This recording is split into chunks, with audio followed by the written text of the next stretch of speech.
Then I just also want to do the same thing within Excel, just so that you could see how that would work. So way of opening up my document, because I'm using Internet Explorer, is just by method of clicking on it.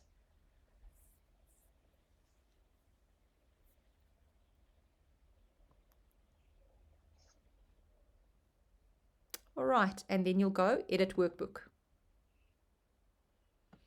All right, so here we've got the same concept. What I've got here on my screen right now is we also go through a tagging process specifically within Excel. If I'm clicked onto the content Cindy and John at the moment, what we are seeing here is the following at this stage. This is E2, and what would be happening in this regard would be that because it's non-tagged content, it would then show E2 in what we call this the name box manager.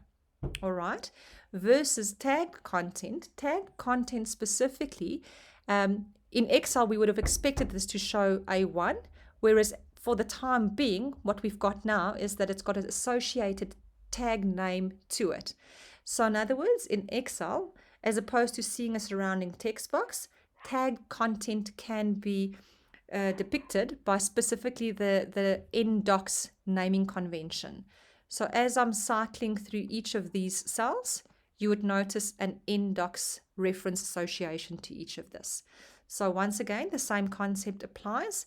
If it's tagged content, you can go and make the changes, and therefore it will appear in your output, versus if it's non-tagged content like these to the side, none of the content that was then changed or put in will be specifically associated with your output. And I'm going to do the same here in Excel just to make a couple of changes. So in this regard, I'm just going to say that it was a 2020 period.